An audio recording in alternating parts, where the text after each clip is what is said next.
Halo pemirsa setia Fibis News, kita kembali lagi di segmen Fibis Fokus bersama saya Joko Prayitno dan rekan saya Wahyu Sidarta. Pada kesempatan kali ini kami akan membahas mengenai fokus terhadap pergerakan komoditi dalam setahun terakhir. Baik komoditi-komoditi apa saja yang mengalami kenaikan yang cukup signifikan maupun yang mengalami penurunan yang cukup signifikan. Untuk komoditi yang mengalami kenaikan cukup signifikan dalam setahun terakhir dipimpin oleh dua sektor, yaitu komoditi pangan dan juga komoditi logam. Komoditi pangan kenaikannya dipimpin oleh beberapa komoditi seperti gandum, kedelai, dan jagung. Mayoritas kenaikan komoditi pangan secara cukup signifikan memberikan sebuah dorongan terhadap perdagangan komoditi global dalam setahun terakhir. Kenaikan paling tertinggi di komoditi pangan ditunjukkan oleh pergerakan gandum yang mengalami kenaikan sebesar 22%. Seperti kita bisa lihat pada chart berikut, kenaikan gandum cukup signifikan terutama pada kurun waktu bulan Juli sampai dengan bulan September tahun 2012. Kenaikan kedua datang dari kedelai di mana pada tahun ini mengalami kenaikan sebesar 23%. Sama seperti pergerakan gandum, pergerakan kedelai cukup signifikan dalam kurun waktu pada bulan Juli sampai dengan bulan September. Jagung mengalami kenaikan 9% meskipun tidak sebesar gandum dan juga kedelai, namun pergerakan jagung dalam tahun ini cukup signifikan terutama pada kurun waktu bulan Februari sampai dengan bulan Maret dan juga pada bulan Juli sampai dengan bulan September.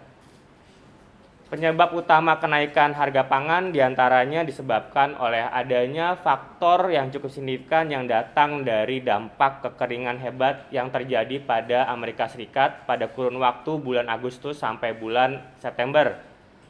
Kekeringan yang menghantam 60% wilayah Amerika Serikat ini cukup memberikan kekhawatiran pada kala itu di mana mayoritas lumbung gandum dan juga lumbung jagung mengalami kerusakan. Bahkan penanaman bibit yang direncanakan pada bulan Juli dan juga Agustus mengalami penundaan dan akhirnya memberikan sebuah gangguan terhadap produksi gandum dan juga produksi jagung di kawasan Amerika Serikat. Yang kedua, sektor komoditi yang mengalami kenaikan diperoleh dari komoditi logam yang dipimpin oleh beberapa komoditi seperti perak yang mengalami kenaikan sebesar 16%.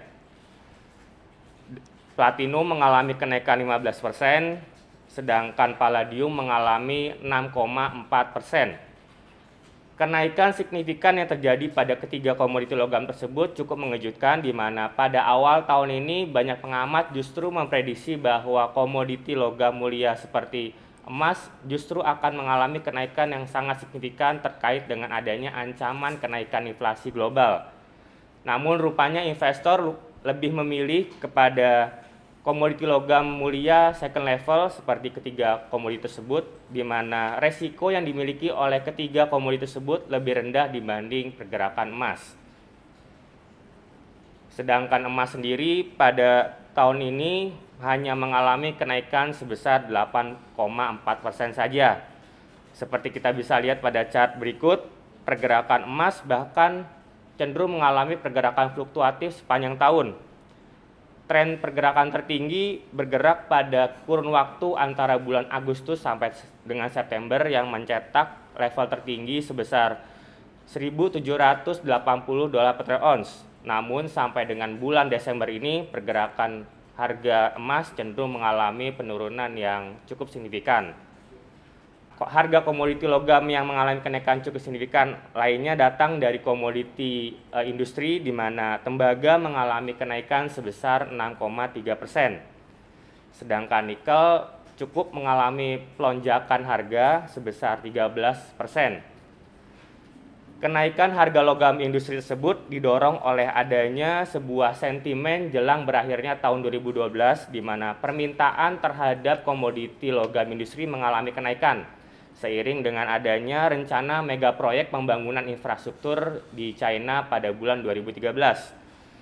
Sedangkan naiknya permintaan logam seperti perak, palladium, dan platinum didorong oleh adanya sebuah ketidakstabilan fundamental ekonomi global sehingga para investor lebih memilih komoditi logam non-emas.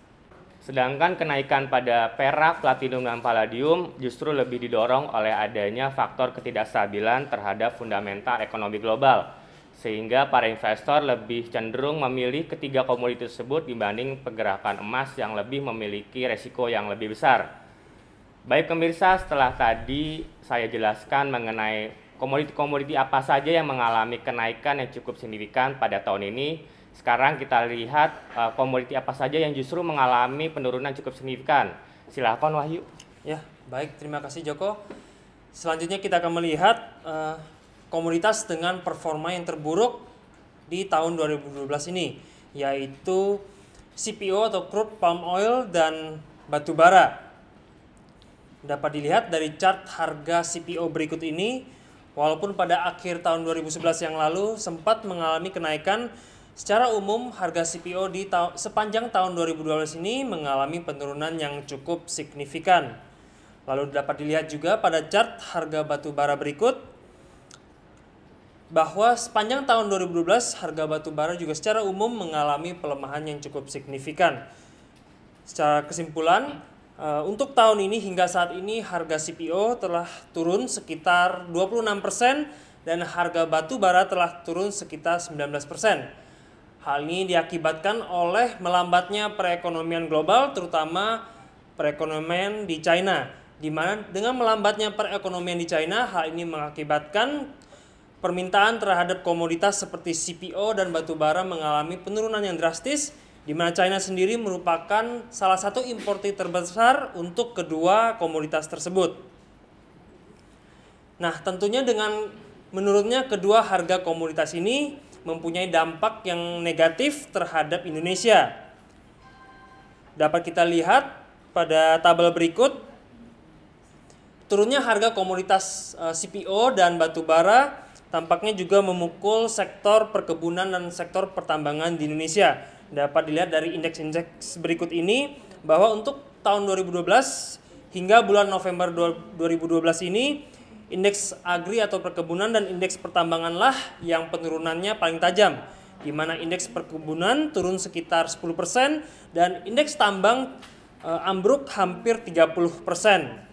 Dapat kita lihat juga tercermin dari beberapa kinerja emiten-emiten untuk emiten batu bara dan CPO. Dapat dilihat untuk sektor tambang batu bara, beberapa emiten batu bara tampak mengalami penurunan kinerja yang cukup signifikan di tahun 2012 ini. Dapat dilihat untuk kuartal ketiga 2012, seperti PT Borneo Lumbung Energi yang laba bersihnya turun sekitar 56%, sedangkan PT Berau Coal Energi laba bersihnya turun hingga 127% hingga mencatatkan rugi bersih di kuartal ketiga 2012 ini. Lalu berikutnya seperti PT Tambang Batubara Bukit Asam, walaupun penjualnya tumbuh sekitar 12%, laba bersihnya justru mengalami penurunan sebesar 5%. Lalu berikutnya untuk emiten perkebunan, penurunan harga CPO juga tampaknya mempunyai dampak negatif yang cukup signifikan, di mana pertumbuhan penjualan juga dapat dilihat beberapa emiten membukukan penurunan penjualan seperti Gosco Plantation, PP London, dan PT Sampurna Agro. Dan untuk laba bersih untuk di tahun 2012 ini tampak secara umum semuanya mengalami penurunan, di mana yang paling signifikan adalah PT Sampurna Agro yang laba bersihnya anjlok sekitar 51%. Jadi kesimpulannya memang turunnya harga komoditas CPO dan harga dari batu bara ini mempunyai dampak negatif yang cukup signifikan bagi kinerja emiten-emiten dari emiten perkebunan maupun emiten tambang sendiri. Sebelum kami mengakhiri Fibis Fokus kali ini, pada kesempatan kali ini kita sudah tersambung dengan Bapak Bihar Sakti Wibowo melalui salon telepon yang akan kami tanyakan beberapa pertanyaan terkait dengan topik Fibis Fokus pada kali ini. Halo Pak Bihar, selamat siang Pak. Ada beberapa pertanyaan yang kami akan sampaikan. Banyak prediksi yang mengatakan bahwa harga emas akan menyentuh level $2.000 pada tahun depan. Bagaimana dengan pendapat Bapak mengenai hal tersebut? apakah mungkin harga emas atau logam mulia tersebut menyentuh level $2.000 yang merupakan prediksi yang dikeluarkan oleh banyak pengamat? Ya, tidak ada sesuatu itu yang tidak mungkin, apapun bisa terjadi ya. Tapi intinya kan banyak faktor yang bisa mempengaruhi pergerakan harga emas. Ya. Jadi salah satunya kan itu tadi faktor ekonomi, kemudian juga ada hal-hal yang lain. Jadi parameternya tidak hanya Eropa saja, tapi bisa juga kebijakan-kebijakan yang ada dikeluarkan dari Amerika maupun Asia sendiri. Karena emas ini kan sudah menjadi kata fungsi yang sama ya, jadi penyimpan devisa juga gitu kan. Jadi katakanlah dengan asumsi pergerakan bisa diprediksikan sampai 2000, di tahun ini pun juga sebetulnya kan sempat ada prediksi harga emas bisa mencapai 1.700, 1.800 dan akan setelah menyentuh mungkin 1.900, tapi kita lihat kan tidak semudah itu ya, tidak semudah itu. Jadi justru di akhir tahun ini ada sedikit koreksi yang cukup signifikan juga ya, ada penurunan. Tapi tetap kalau kita bicara potensi, pasti potensi itu adalah. Pertanyaan selanjutnya, seiring dengan anjloknya harga CPO pada tahun ini, apakah prospek komoditi tersebut pada tahun depan dapat dikatakan positif? Oke, jadi sebelumnya kalau menjawab langsung spesifik ya, bicara mengenai katakanlah pergerakan harga ini kan bukan katakanlah kewenangan dari bursa untuk menyampaikan itu ya, tapi kurang lebih kalau pandangan kami, kita bisa melihat bahwa saat ini kan harga CPO sendiri di Malaysia sedang sideways ya. Jadi sebagian analis menyebutkan memang ada potensi kenaikan, tapi faktanya masih bergerak ya sideways juga. Bahkan kita lihat kan ada kecenderungan turun. Nah, korelasi antara katakanlah harga CPO dengan soybean yang juga menurun ini juga kita lihat kan sangat ini ya, sangat erat sekali. Jadi untuk itu ya kita lihat dengan adanya banyak katakanlah faktor ya, misalnya harga soybean di Amerika juga masih tinggi, kemudian ada prospek harga bergerak ini selama memang pelaku pasar juga masih transaksi untuk kebutuhan lindung nilai dengan kondisi seperti ini.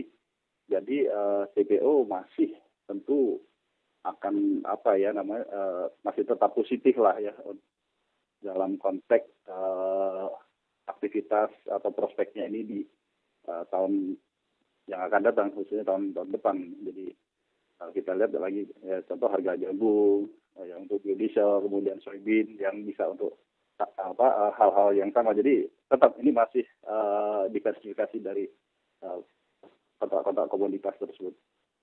Terkait dengan harga-harga komoditi lokal, kira-kira menurut Bapak produk-produk apa saja yang masih dijadikan produk unggulan yang ada di sektor komoditi dalam negeri?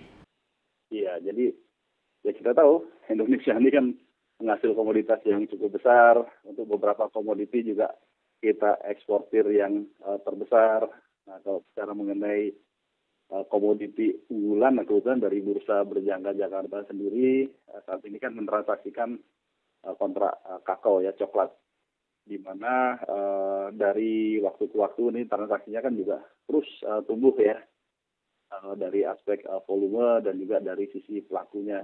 Nah ini kami lihat juga dengan setelah awal yang seperti ini juga sudah saatnya dan memang kita canangkan untuk tahun 2013 ini kakao atau khususnya untuk bursa ini sendiri bisa go internasional, karena banyak sekali pelaku-pelaku dari luar yang sudah telah mencoba untuk merefer dan melakukan aktivitas perdagangan untuk kontrak tersebut. Dan untuk itu pun juga tentu kita akan lakukan mungkin revisi-revisi terkait dengan size-nya dan lain sebagainya ya.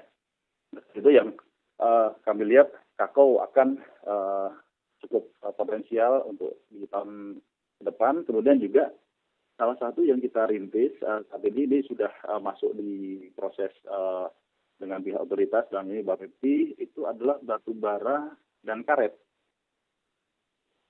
Jadi ini juga salah satu program kami yang nanti bulan depan, insya Allah dalam waktu yang tidak terlalu lama ini juga siap luncur, karena kembali lagi adalah dengan setelah mungkin mencoba menyimpulkan dari apa yang kita bicarakan tadi, di mana kondisi di tahun 2013 terkait dengan perdagangan komoditi ini kan kita lihat akan semakin banyak aspek faktor faktor ekonomi, faktor cuaca yang juga kita lihat makin katakanlah tidak menentu. Ini kalau bicara mengenai pergerakan harga pasti juga akan sangat-sangat unpredictable. Nah, untuk itulah komoditi-komoditi yang ada di Indonesia, ya seperti tadi coklat, kopi, kakao, batu bara dan lain-lainnya, ini menjadi sangat penting untuk bisa ditransaksikan melalui perdagangan berjangka, dan untuk itu ya tentu bursa berjangka harus siap untuk memfasilitasi. Baik pemirsa, demikian tadi wawancara singkat dengan Bapak Bihar Sakti Wibowo selaku Direktur BBJ, sekaligus mengakhiri Fibis Fokus pada kesempatan kali ini. Semoga bermanfaat dan salam Fibis.